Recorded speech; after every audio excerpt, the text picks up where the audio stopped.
ನಿಮ್ಮ ಹಳೆಯ ಒಡವೆನ ಅಧಿಕ ಬೆಲೆಗೆ ಮಾರಬೇಕೆ? ಅಟಿಕಾಗೆ ಕಾಲ್ ಮಾಡಿ 8880 ಅಟ್ಟಿಕಾ ಗೋಲ್ಡ್ ಕಂಪನಿ. CWRC ಆದೇಶ ವಿರೋಧಿಸಿ ಬೆಂಗಳೂರಲ್ಲಿ ಕಾವೇರಿ ಕಿಚ್ಚು ಭುಗಿಲೆದ್ದಿದೆ. ಮಲ್ಲೇಶ್ವರಂನಲ್ಲಿ ಕರವೇ ಶಿವರಾಮೇಗೌಡ ಉಗ್ರ ಪ್ರತಿಭಟನೆ ನಡೆಸಿ ಸರ್ಕಾರದ ವಿರುದ್ಧ ಆಕ್ರೋಶ ವ್ಯಕ್ತಪಡಿಸಿದ್ರು. ಸಂಪಿಗೆ ರೋಡ್ನಲ್ಲಿರುವ ಕುವೆಂಪು ಪ್ರತಿಮೆ ಮುಂದೆ ಪ್ರತಿಭಟನೆ ತೀವ್ರಗೊಳ್ಳುತ್ತಾ ಇದ್ದಂತೆ ಕರವೇ ಕಾರ್ಯಕರ್ತರನ್ನ ಪೊಲೀಸರು ವಶಕ್ಕೆ ಪಡೆದುಕೊಂಡರು. ಶಿವರಾಮೇಗೌಡ, ಸಾರಾ, ಗೋವಿಂದು ಸೇರಿ ಹಲವರು ಪೊಲೀಸರ ವಶದಲ್ಲಿದ್ದಾರೆ.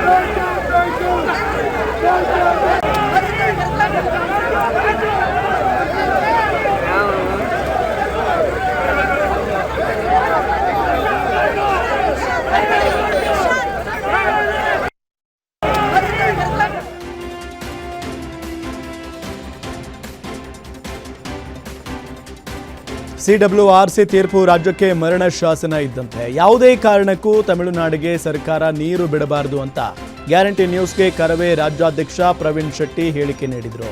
ಕಾವೇರಿ ಜಲಾನಯನ ಪ್ರದೇಶದಲ್ಲಿ ಮಳೆಯಾಗಿಲ್ಲ, ಬೆಂಗಳೂರಿಗೆ ಕುಡಿಯುವ ನೀರಿಲ್ಲ, ತಮಿಳುನಾಡು ಬೆಳೆಗೆ ನೀರು ಕೇಳುತ್ತಿದೆ, ನಾವು ಕುಡಿಯುವ ನೀರನ್ನ ಕೇಳ್ತಾ ಇದ್ದೀವಿ. ಸಿಎಂ ತಮ್ಮ ಕುರ್ಚಿ ಉಳಿಸಿಕೊಳ್ಳಬೇಕು ಅಂದ್ರೆ ನೀರು ಬಿಡಬಾರದು ಅಂತ ಎಚ್ಚರಿಕೆ ನೀಡಿದರು. ಯಾವುದೇ ಕಾರಣಕ್ಕೂ ರಾಜ್ಯ ಸರ್ಕಾರ ನೀರನ್ನ ಬಿಡಬಾರ್ದು. ಯಾಕಂದ್ರೆ ಬೆಂಗಳೂರು ನಗರ ಜನರಿಗೆ ಕುಡಿಲಿಕ್ಕೆ ನೀರಿಲ್ಲ. ನಮ್ಮ ಅಣೆಕಟ್ಟುಗಳೆಲ್ಲ ಬರಿದಾಗಿದ್ದಾವೆ. 20% ಮಳೆ ಬಂದಿಲ್ಲ. ಆದ್ರಿಂದ ತಮಿಳುನಾಡಿನವ್ರು ಕೇಳ್ತಾ ಇರುವಂತದ್ದು ಬೆಳೆಗೆ, ನಾವು ಕೇಳ್ತಾ ಇರುವಂತದ್ದು ಬೆಂಗಳೂರು ನಗರ ಮತ್ತೆ ಸುತ್ತಮುತ್ತಲಿನ ಗ್ರಾಮಾಂತರ ಜಿಲ್ಲೆಗಳಿಗೆ ಕುಡಿಯುವ ನೀರಿನ ವ್ಯವಸ್ಥೆಗೆ ನೀರು ಬೇಕಂತೇಳಿ ಕೇಳ್ತಾ ಇದ್ದೀವಿ. ಏನಾದರೂ ಸರ್ಕಾರ ನೀರು ಬಿಟ್ಟಿದ್ದೇ ಆದ್ರೆ ಇದು ಸರ್ಕಾರಕ್ಕೆ ಕೆಟ್ಟ ಹೆಸರು ಬರುತ್ತೆ. ಮತ್ತೆ ರಾಜ್ಯದಲ್ಲಿರುವಂತಹ ಕನ್ನಡಪರ ಹೋರಾಟಗಾರರು ಮತ್ತೆ ರೈತಪರ ಹೋರಾಟಗಾರರು, ಕಾರ್ಮಿಕ ಹೋರಾಟಗಾರರು ಕರ್ನಾಟಕ ಬಂದ್ ಕರೆ ಕೊಡಬೇಕಾಗತ್ತೆ. ಸರ್ಕಾರಕ್ಕೆ ಎಚ್ಚರಿಕೆಯನ್ನು ಕೊಡ್ತಾ ಇದ್ದೀವಿ. ನೀರು ಬಿಟ್ಟರೆ ಸರ್ಕಾರದ ವಿರುದ್ಧ ಬೃಹತ್ ಪ್ರಮಾಣದಲ್ಲಿ ಯಾವಾಗ ವಾಟಾಳ್ ನಾಗರಾಜ್ ಅವರು ಸಹ ಬರ್ತಾ ಇದ್ದಾರೆ, ನಾವೆಲ್ಲ ಕನ್ನಡ ಹೋರಾಟಗಾರರು ಸೇರಿ ಕರ್ನಾಟಕ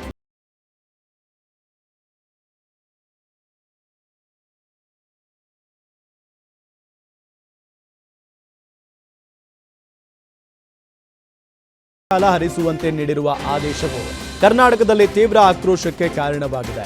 ನಿನ್ನೆಯಿಂದಲೇ ಮಂಡ್ಯ ಜಿಲ್ಲೆಯಲ್ಲಿ ರೈತರ ಆಕ್ರೋಶ ಭುಗಿಲೆದ್ದಿದೆ. ಆದೇಶ ಖಂಡಿಸಿ ಜಿಲ್ಲೆಯ ಹಲವು ಕಡೆ ರೈತರು ಪ್ರತಿಭಟನೆ ನಡೆಸಿ ಸರ್ಕಾರದ ವಿರುದ್ಧ ಆಕ್ರೋಶ ಹೊರಹಾಕಿದ್ದಾರೆ.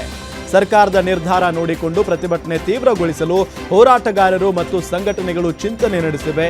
ಒಂದು ವೇಳೆ ರಾಜ್ಯ ಸರ್ಕಾರ ಏನಾದರೂ ಒತ್ತಡಕ್ಕೆ ಮಣಿದು ನೀರು ಬಿಟ್ಟರೆ ಜಿಲ್ಲೆಯಲ್ಲಿ ಮತ್ತೆ ಕಾವೇರಿ ಕಿಚ್ಚಿನ ಉಗ್ರ ಹೋರಾಟ ಶುರುವಾಗಲಿದೆ.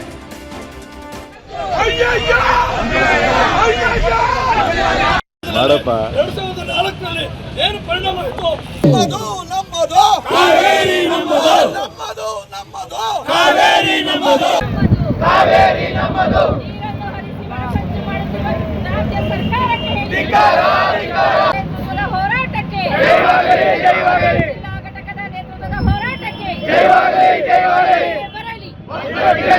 PK ಶಿವಕುಮಾರ್ ಮುಖ್ಯಮಂತ್ರಿ ಆಗೋಕ್ ಮುಂಚೆ ಪ್ರತಿ ಸಭೆಗಳಲ್ಲಿ ಹೇಳ್ತಿದ್ರು ಪೆನ್ನು ಪೇಪರ್ ಕೊಡಿ ಅಂತ. ಇವರು ಪೆನ್ನು ಪೇಪರ್ ಕೊಟ್ಟದ್ದು ನಮ್ಮ ಜನತೆ ಅವರು ಬಿಡದಿ ಸೈಟ್ ಬರ್ಕೊಳಕ್ಕೆ, ಕಾವೇರಿ ನೀರನ್ನ ಬರ್ಕೊಳಕ್ಕೆ ಪ್ರತಿಯೊಬ್ಬರು ರೈತ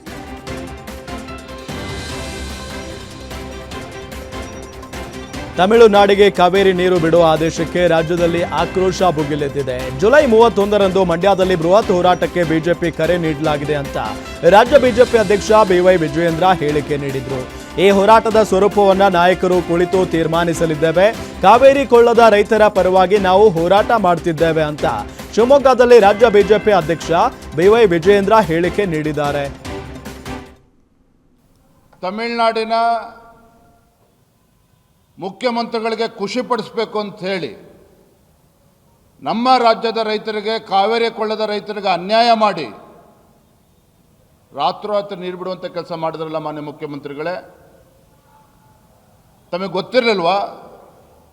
ಭೀಕರ ಬರಗಾಲವನ್ನು ಎದುರಿಸ್ತಾ ಇದ್ದೇವೆ. ನಾಳೆ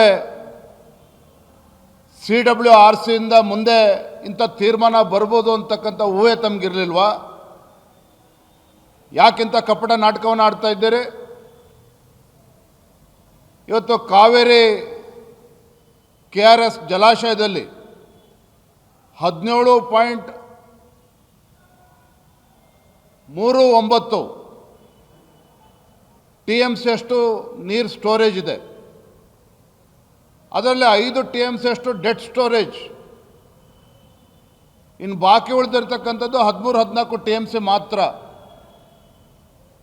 ಈಗ ನಿನ್ನೆ ಬಂದಿರತಕ್ಕಂಥ ತೀರ್ಪಿನ ಮುಖ್ಯ ಪ್ರಕಾರ ನೀವು ದಿನನಿತ್ಯ ಮತ್ತು ತಮಿಳುನಾಡಿಗೆ ನೀರನ್ನು ಹರಿಬಿಡೋದಕ್ಕೆ ಶುರು ಮಾಡಿದರೆ ಕಾವೇರಿ ಕೊಳ್ಳದ ರೈತರ ಪರಿಸ್ಥಿತಿ ಏನಾಗ್ತದೆ?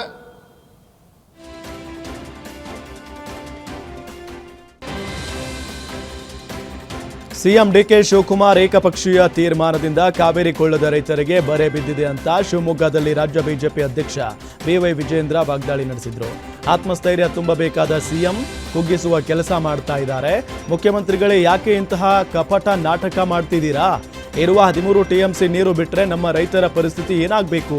CWRCಗೆ ಮತ್ತೆ ಅರ್ಜಿ ಹಾಕಿ ಸರಿಯಾಗಿ ವಾದ ಮಾಡಬೇಕು. ಸಂಪುಟ ವಿಸ್ತರಣೆಗಾಗಿ ದೆಹಲಿಗೆ ಹೋಗ್ತೀರಾ? ವಕೀಲರನ್ನ ಕರೆಸಿ ಯಾಕೆ ಮಾತಾಡ್ತಾ ಇಲ್ಲ? ಶಿವಕುಮಾರ್ ಅವರೇ, ರೈತರಿಗೆ ದ್ರೋಹ ಬಗೆಯುವ ಕೆಲಸ ಮಾಡಬೇಡಿ ಅಂತ ಕಿಡಿಕಾರಿದ್ರು.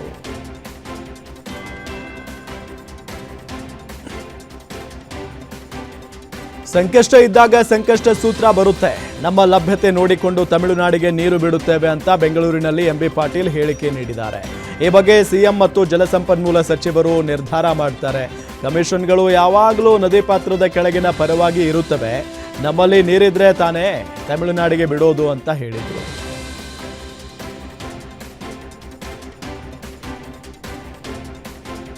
ತಮಿಳುನಾಡಿಗೆ ನೀರು ಹರಿಸುವ ಆದೇಶಕ್ಕೆ ಮೈಸೂರಿನಲ್ಲಿ ರೈತ ಮುಖಂಡ ಬಡಗಲಪುರ ನಾಗೇಂದ್ರ ಆಕ್ರೋಶ ವ್ಯಕ್ತಪಡಿಸಿದ್ದಾರೆ. CWRC ಆದೇಶ ಅವೈಜ್ಞಾನಿಕವಾಗಿದ್ದು ಈ ಆದೇಶವನ್ನ ನಾವು ವಿರೋಧ ಮಾಡ್ತೇವೆ. ರಾಜ್ಯದ 157 ತಾಲೂಕುಗಳಲ್ಲಿ ಬರದಿಂದ ಕೂಡಿದೆ. ಕಾವೇರಿ ಜಲಾನಯನ ಪ್ರದೇಶದಲ್ಲೂ ಮಳೆ ಕಡಿಮೆಯಾಗಿದೆ. ರಾಜ್ಯದಲ್ಲಿ ಕುಡಿಯುವ ನೀರಿಗೆ ಸಮಸ್ಯೆ ಉಂಟಾಗ್ತಾ ಇದೆ. CWRC ಆದೇಶದ ವಿರುದ್ಧ ರಾಜ್ಯಾದ್ಯಂತ ಹೋರಾಟ ನಡೆಯುತ್ತೆ ಅಂತ ಹೇಳಿಕೆ ನೀಡಿದರು. ಇವತ್ತು CWRC ಪ್ರತಿನಿತ್ಯ 3,500 ಕ್ಯೂಸೆಕ್ಸ್ ನೀರನ್ನ 15 ದಿನಗಳ ಕಾಲ ತಮಿಳುನಾಡಿಗೆ ಹರಿಸಬೇಕು ಅನ್ನೋ ಆದೇಶ ಮಾಡಿದೆ. ಈ ಆದೇಶ ಅವೈಜ್ಞಾನಿಕವಾದ್ದು, ಕರ್ನಾಟಕದ ರೈತ ಸಮುದಾಯದ ತೀವ್ರವಾಗಿ ಖಂಡಿಸುತ್ತೆ. ಕರ್ನಾಟಕದಲ್ಲಿ 157 ತಾಲೂಕು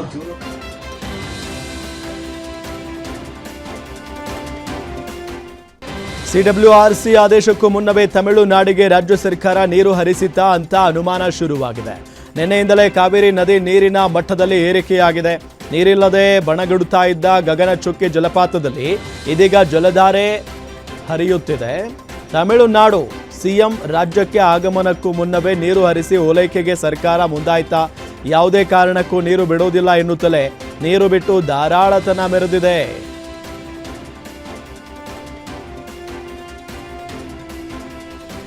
ಜನನಾಯಕನ್ ಚಿತ್ರಕ್ಕೂ ಕಾವೇರಿ ಕಿಚ್ಚು ತಗುಲಿದೆ. ರಾಮನಗರದಲ್ಲಿ ತಮಿಳುನಾಡು ಸಿಎಂ ವಿಜಯ್ ವಿರುದ್ಧ ಘೋಷಣೆ ಕೂಗಿ ಆಕ್ರೋಶ ಹೊರಹಾಕಿದ್ದಾರೆ.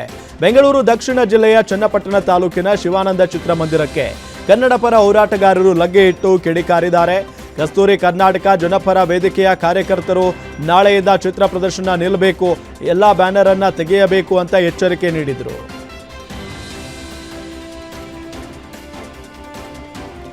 BMTC ಬಸ್ ಚಾಲಕನಿಗೆ ಕನ್ನಡಿಗ ಸ್ಟಿಕ್ಕರ್ ಅನ್ನ ತೆಗೆದುಹಾಕುವಂತೆ ಅಧಿಕಾರಿಯೊಬ್ಬರು ಸೂಚಿಸಿದ್ದಾರೆ ಎಂಬ ಆರೋಪದ ವಿವಾದ ಭುಗಿಲೆದ್ದಿದೆ.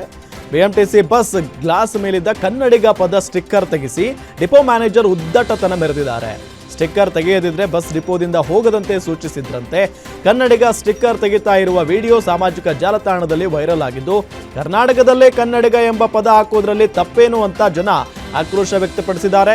ಕೂಡಲೇ ಡಿಪೋ ಮ್ಯಾನೇಜರ್ ವಿರುದ್ಧ ಕ್ರಮ ಕೈಗೊಳ್ಳುವಂತೆ ಆಗ್ರಹಿಸಿದ್ದಾರೆ.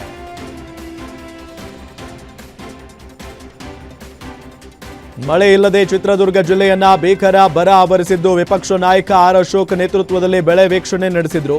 ಹಿರಿಯೂರು ತಾಲೂಕಿನ ಮೇಟೆಕುರ್ಕೆ ಗ್ರಾಮದ ಜಮೀನುಗಳ ಬೆಳೆ ವೀಕ್ಷಣೆ ನಡೆಸಿ 2 ತಿಂಗಳುಗಳಿಂದ ಮಳೆ ಇಲ್ಲದೆ ರೈತರು ಸಿಕ್ಕಾಪಟ್ಟೆ ಸಂಕಷ್ಟದಲ್ಲಿದ್ದಾರೆ. ರೈತರ ಸಮಸ್ಯೆಗಳನ್ನ ಕೇಳಿ ತಿಳಿದುಕೊಂಡಿದ್ದಾರೆ. ಈ ಸಂದರ್ಭದಲ್ಲಿ ಆರ್ ಅಶೋಕ್ಗೆ ಬೈರತಿ ಬಸವರಾಜ್, MLC ನವೀನ್, ಬಿಜೆಪಿ ಜಿಲ್ಲಾಧ್ಯಕ್ಷ KT ಕುಮಾರಸ್ವಾಮಿ ಸಾಥ್ ನೀಡಿದರು.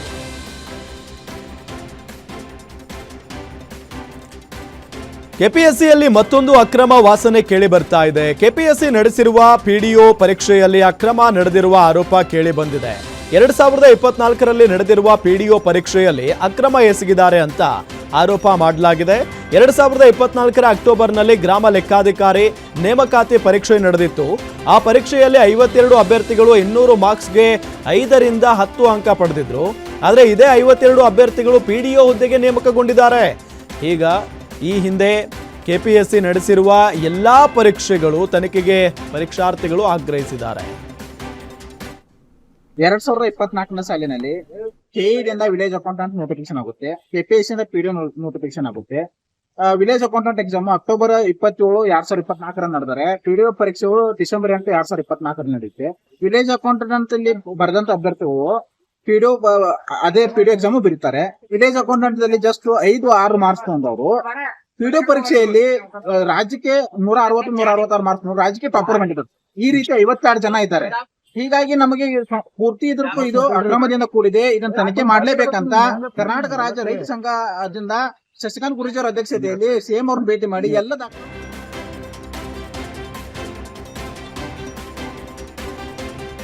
ಅಂಬೇಡ್ಕರ್ ವಸತಿ ಶಾಲೆಯಲ್ಲಿ ಶಿಕ್ಷಕರ ಕಿರುಕುಳ ಆರೋಪ ಹಿನ್ನೆಲೆ ನಾಪತ್ತೆಯಾಗಿದ್ದ ವಿದ್ಯಾರ್ಥಿಗಳು ಪತ್ತೆಯಾಗಿದ್ದಾರೆ. ತುಮಕೂರು ಜಿಲ್ಲೆಯ ಪಾವಗಡದ ಪಳವಳ್ಳಿಯಲ್ಲಿರುವ ವಸತಿ ಶಾಲೆಯಿಂದ ನಾಪತ್ತೆಯಾಗಿದ್ರು. ಶಿಕ್ಷಕಿ ಲತಾ ಹಲ್ಲೆಯಿಂದಲೇ ಓಡಿ ಹೋಗಿದ್ರು ಎಂಬ ಆರೋಪ ಕೇಳಿ ಬಂದಿದೆ. ವಿರೂಪಾಕ್ಷ, ವಿಷ್ಣುವರ್ಧನ, ಹರ್ಷವರ್ಧನ್ ನಾಪತ್ತೆಯಾಗಿದ್ದಂಥ ವಿದ್ಯಾರ್ಥಿಗಳು ಈಗ ಪತ್ತೆಯಾಗಿದ್ದಾರೆ. ಬೆಂಗಳೂರಿಗೆ ತೆರಳುತ್ತಾ ಇದ್ದ ವಿದ್ಯಾರ್ಥಿಗಳನ್ನ ಅಧಿಕಾರಿಗಳು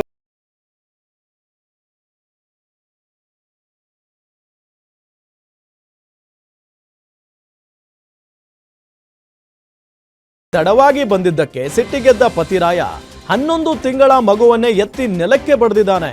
ಬೆಂಗಳೂರಿನ ಬನಶಂಕರಿ ಬಳಿಯ ಗೋಕುಲ ವೆಜ್ ಪಾರ್ಟಿ ಹಾಲ್ನಲ್ಲಿ ಘಟನೆ ನಡೆದಿದೆ. ಇನ್ನು ನೆಲಕ್ಕೆ ಅಪ್ಪಳಿಸಿದ ರಭಸಕ್ಕೆ ಮಗುವಿನ ತಲೆ ಬುರುಡೆಗೆ ಗಂಭೀರ ಗಾಯವಾಗಿದ್ದು ಮಗುವಿಗೆ ಖಾಸಗಿ ಆಸ್ಪತ್ರೆಯಲ್ಲಿ ಚಿಕಿತ್ಸೆ ನೀಡಲಾಗ್ತಾ ಇದೆ. ಪತಿ ವಿನಾಯಕ್ ವಿರುದ್ಧ ಪತ್ನಿ ರಮ್ಯಾ ಬನಶಂಕರಿ ಠಾಣೆಯಲ್ಲಿ ದೂರು ನೀಡಿದ್ದು ಆರೋಪಿ ವಿನಾಯಕ್ನನ್ನ ಪೊಲೀಸರು ಜೈಲಿಗಟ್ಟಿದ್ದಾರೆ.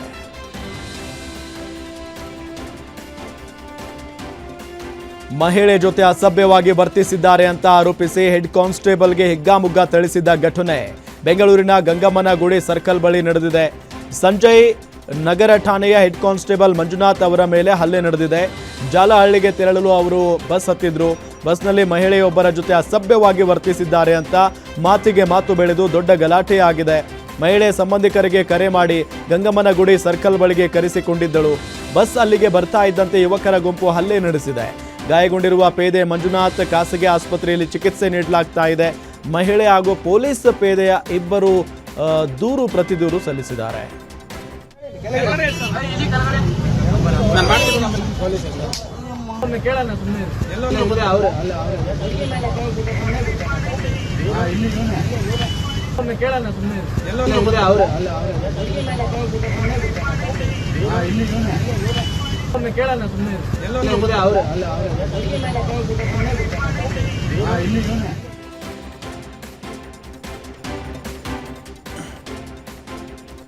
ಕಾರಿನಲ್ಲಿ ಕುಳಿತು ಮಾತನಾಡ್ತಾ ಇದ್ದ ಇಬ್ಬರ ಮೇಲೆ ನೈತಿಕ ಪೊಲೀಸ್ಗಿರಿ ನಡೆಸಿರುವ ಘಟನೆ ಬೆಂಗಳೂರು ಗ್ರಾಮಾಂತರ ಜಿಲ್ಲೆಯ ದೊಡ್ಡಬಳ್ಳಾಪುರದ ಬಾಶೆಟ್ಟಿಹಳ್ಳಿಯಲ್ಲಿ ನಡೆದಿದೆ.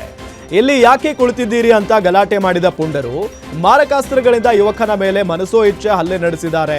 ಅರವಿಂದ ಭಾರದ್ವಾಜ್ ಮತ್ತು ಜ್ಯೋತಿ ಕಾರಿನಲ್ಲಿ ಮಾತನಾಡ್ತಾ ಇದ್ರು. ಈ ವೇಳೆ ಸ್ಥಳೀಯರ ಗುಂಪು ಏಕಾಏಕಿ ಎಂಟ್ರಿ ಕೊಟ್ಟು ಹಲ್ಲೆ ನಡೆಸಿದ್ದಾರೆ. 4 ಆರೋಪಿಗಳನ್ನ ಪೊಲೀಸರು ವಶಕ್ಕೆ ಪಡೆದಿದ್ದು ಉಳಿದ ಆರೋಪಿಗಳಿಗಾಗಿ ದೊಡ್ಡಬಳ್ಳಾಪುರ ಗ್ರಾಮಾಂತರ ಠಾಣೆ ಪೊಲೀಸರು ಬಲೆ ಬೀಸಿದ್ದಾರೆ.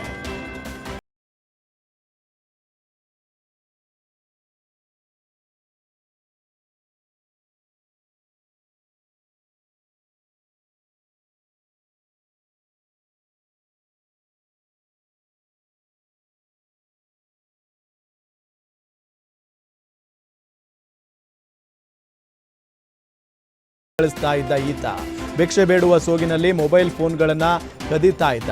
ಆರೋಪಕ್ಕೆ ಗುರಿಯಾಗಿದ್ದಾನೆ. ಸ್ಥಳೀಯರು ಈತನ ನಡವಳಿಕೆ ಬಗ್ಗೆ ಅನುಮಾನಗೊಂಡು ವಿಚಾರಿಸಿದಾಗ ಮುಖೇಶ್ನ ಕಳ್ಳಾಟ ಬಯಲಾಗಿದೆ. ಕೈಕಾಲು ನೆಟ್ಟಗೆದ್ದರೂ ಕೂಡ ಶೋಕ್ಯ ಜೀವನಕ್ಕಾಗಿ ಭಿಕ್ಷೆ ಬೇಡುತ್ತಾ ಮೊಬೈಲ್ ಕಳ್ಳತನ ಮಾಡ್ತಾ ಇದ್ದ ಅನ್ನೋದು ತಿಳಿದು ಬಂದಿದೆ. ಸ್ಥಳೀಯರ ಎದುರು ಸಿಕ್ಕಿಬಿದ್ದಾಗ ಆತ ನೆಟ್ಟಗೆ ನಿಂತು ಕೈ ಜೋಡಿಸಿ ಕ್ಷಮೆ ಕೇಳಿದ್ದಾನೆ. ಬಳಿಕ ಸಾರ್ವಜನಿಕರು ಆತನನ್ನ ಪೊಲೀಸರಿಗೆ ಒಪ್ಪಿಸಿದ್ದಾರೆ.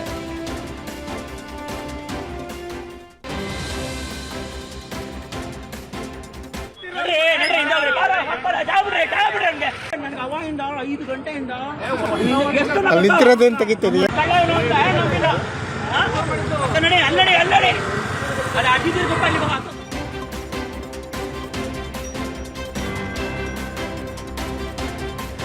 ಹಣದ ವಿಚಾರವಾಗಿ ಕಿರಿಕ್ ತೆಗೆದು ಮಹಿಳೆಯ ಬೆನ್ನಿಗೆ ಚಾಕು ಇರಿದ ಘಟನೆ ಬೀದರ್ ನಗರದ ಗುಂಪಾ ರಿಂಗ್ ರೋಡ್ ಬಳಿ ನಡೆದಿದೆ. ಮನೆಗೆ ನುಗ್ಗಿ ಮಹಿಳೆಯ ಬೆನ್ನಿಗೆ ಚಾಕು ಇರಿದು ಆರೋಪಿ ಪರಾರಿಯಾಗಿದ್ದಾನೆ. ಚಾಕು ಇರಿತಕ್ಕೊಳಗಾದ ಮಹಿಳೆಯನ್ನ ಶೋಭಾ ಅಂತ ಗುರುತಿಸಲಾಗಿದೆ. ಮಹಿಳೆಯ ಮಗಳ ಮೇಲೂ ಚಾಕುವಿನಿಂದ ಹಲ್ಲೆ ನಡೆಸಲಾಗಿದೆ. ಬ್ರಿಮ್ಸ್ ಆಸ್ಪತ್ರೆಯಲ್ಲಿ ಗಾಯಾಳು ಮಹಿಳೆಗೆ ಚಿಕಿತ್ಸೆ ನೀಡಲಾಗಿದೆ. ಘಟನೆ ಸಂಬಂಧ ಓರ್ವ ಆರೋಪಿಯನ್ನ ವಶಕ್ಕೆ ಪಡೆಯಲಾಗಿದೆ. ಘಟನೆ ಸಂಬಂಧ DCRE ಪೊಲೀಸ್ ಠಾಣೆಯಲ್ಲಿ ಪ್ರಕರಣ ದಾಖಲಾಗಿದೆ.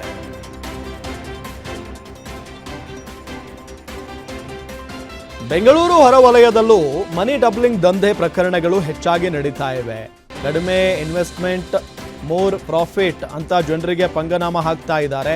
ಶ್ರೀ ಕಾಳಿಕಾದೇವಿ ಎಂಟರ್ಪ್ರೈಸಸ್ನಿಂದ ಮಹಾ ಮೋಸ ಆಗಿದೆ ಅಂತ ಗ್ರಾಹಕರು ಆರೋಪ ಮಾಡಿದ್ದಾರೆ. ದೇವನಹಳ್ಳಿ, ಚಿಕ್ಕಜಾಲ, ದೊಡ್ಡಬಳ್ಳಾಪುರ ಸೇರಿದಂತೆ ಹಲವೆಡೆ ಕಂಪನಿ ಬ್ರಾಂಚ್ ಹೊಂದಿದೆ. ದೇವನಹಳ್ಳಿ ಬಳಿಯ ಬೈಚಾಪುರದಲ್ಲಿರುವ ಬ್ರಾಂಚ್ನಿಂದ ಮೋಸ ಆಗ್ತಿದೆ ಅಂತ ಜನರು ಆರೋಪಿಸಿದ್ದಾರೆ. ಹಣ ಹೂಡಿಕೆ ಮಾಡಿರುವ ಗ್ರಾಹಕರಿಗೆ ವಾಪಸ್ ಕೊಡ್ತಾ ಇಲ್ವಂತೆ.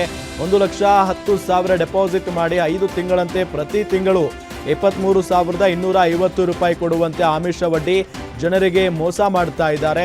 ಈ ಘಟನೆ ಕುರಿತು ದೇವನಹಳ್ಳಿ ಪೊಲೀಸ್ ಠಾಣೆಗೆ ದೂರು ಕೊಟ್ಟರೂ ಕ್ರಮ ಆಗ್ತಿಲ್ಲ ಅಂತ ಗ್ರಾಹಕರು ಅಳಲು ತೋಡಿಕೊಂಡಿದ್ದಾರೆ.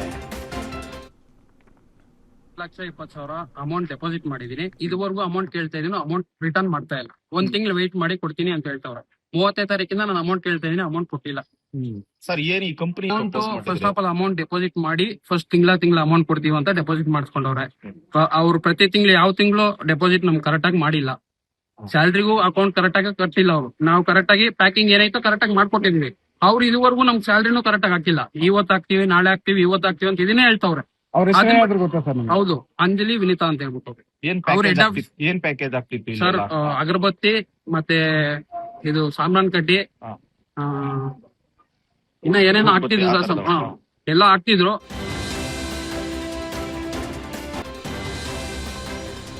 ರಾಜಧಾನಿ ಬೆಂಗಳೂರಿನಲ್ಲಿ ಸಾಮಾನ್ಯವಾಗಿ ರಾತ್ರಿ ವೇಳೆ ಇಡೀ ಬೈಕ್ ಅನ್ನೇ ಎಗರಿಸುವ ಕಳ್ಳರ ಬಗ್ಗೆ ಕೇಳಿರುತ್ತೀರಿ. ಆದರೆ ನಗರದಲ್ಲಿ ಈಗ ವಿಚಿತ್ರ ರೀತಿಯ ಕಳ್ಳರ ಗ್ಯಾಂಗ್ ಒಂದರ ಹಾವಳಿ ಶುರುವಾಗಿದ್ದು ಸಾರ್ವಜನಿಕರಿಗೆ ದೊಡ್ಡ ತಲೆನೋವಾಗಿ ಪರಿಣಮಿಸಿದೆ. ಈ ಖದೀಮರು ಬೈಕ್ ಕದಿಯುವಂತೆ ನಟಿಸಿ ಕೊನೆಗೆ ಬೈಕ್ನ ಸೈಡ್ ಮಿರರ್ಗಳನ್ನ ಮಾತ್ರ ಕದ್ದು ಪರಾರಿಯಾಗ್ತಾ ಇದ್ದಾರೆ. ಕಳೆದ 3 ದಿನಗಳಿಂದ ನಗರದ ವಿವಿಧ ಪ್ರದೇಶಗಳಲ್ಲಿ ಇಂತಹ ಬೈಕ್ ಮಿರರ್ ಕಳ್ಳತನ ಪ್ರಕರಣಗಳು ದಿಢೀರ್ ಹೆಚ್ಚಾಗಿವೆ. ಮುಂಜಾನೆ 3 ಗಂಟೆಯ ಸುಮಾರಿಗೆ ರಸ್ತೆಗಳು ಸೈಲೆಂಟ್ ಆಗಿದ್ದಾಗ ಬರುವ ಈ ಕಳ್ಳರು ತಮ್ಮ ಕಾರ್ಯಾಚರಣೆಯನ್ನ ನಡೆಸ್ತಾ ಇದ್ದಾರೆ. 2 ಬೈಕ್ಗಳಲ್ಲಿ ಬರುವ 3 ದುಷ್ಕರ್ಮಿಗಳಲ್ಲಿ 2 ರಸ್ತೆಯಲ್ಲಿ ಕಾವಲು ಕಾಯ್ತಿದ್ರೆ ಮತ್ತೊಬ್ಬ ಕ್ಷಣಾರ್ಧದಲ್ಲಿ ಬೈಕ್ಗಳ ಮಿರರ್ಗಳನ್ನ ಕಳಚಿ ಪರಾರಿಯಾಗ್ತಾ ಇದ್ದಾನೆ. ಸೋಷಿಯಲ್ ಮೀಡಿಯಾದಲ್ಲಿ CCTV ದೃಶ್ಯ ಟ್ಯಾಗ್ ಮಾಡಿ ಸಾರ್ವಜನಿಕರು ದೂರು ನೀಡಿದ್ದಾರೆ.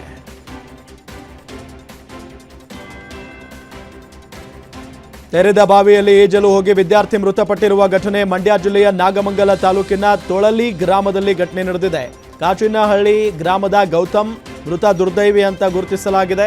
ನಿನ್ನೆ ಸಂಜೆ ಕಾಲೇಜು ಮುಗಿಸಿ ಸ್ನೇಹಿತರ ಜೊತೆ ಬಾವಿಗೆ ಈಜಲು ಹೋದಾಗ ದುರ್ಘಟನೆ ಸಂಭವಿಸಿದೆ. ಘಟನೆ ಸಂಬಂಧ ಮಂಡ್ಯ ಗ್ರಾಮಾಂತರ ಪೊಲೀಸ್ ಠಾಣೆಯಲ್ಲಿ ಪ್ರಕರಣ ದಾಖಲಾಗಿದೆ.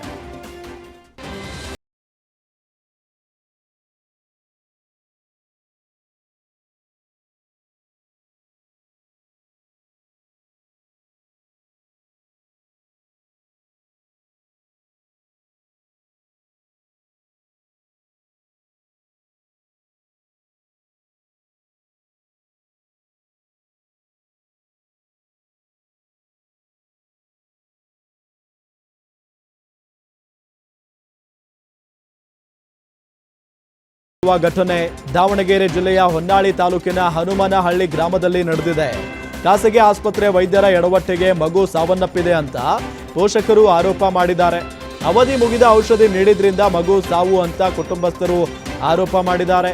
ಹನುಮನಹಳ್ಳಿ ವಸುಂಧರಾ ಲೋಕೇಶ್ ದಂಪತಿ ಪುತ್ರಿ ಪೂರ್ವಿಕಾ ಮೃತ ಮಗು ಅಂತ ಗುರುತಿಸಲಾಗಿದೆ.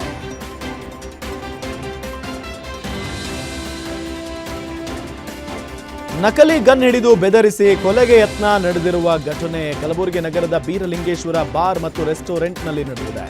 ಜುಲೈ 22ನೇ ತಾರೀಕು ನಡೆದಿದ್ದ ಘಟನೆ ತಡವಾಗಿ ಬೆಳಕಿಗೆ ಬಂದಿದೆ. ಬಾರ್ ಎಸಿ ರೂಮ್ನಲ್ಲಿ ಸೈಯದ್ ಜಿಲಾನ್ ಮತ್ತು ಜಾವೇದ್ ಪಟೇಲ್ ಗುಟ್ಕಾ ತಿಂದು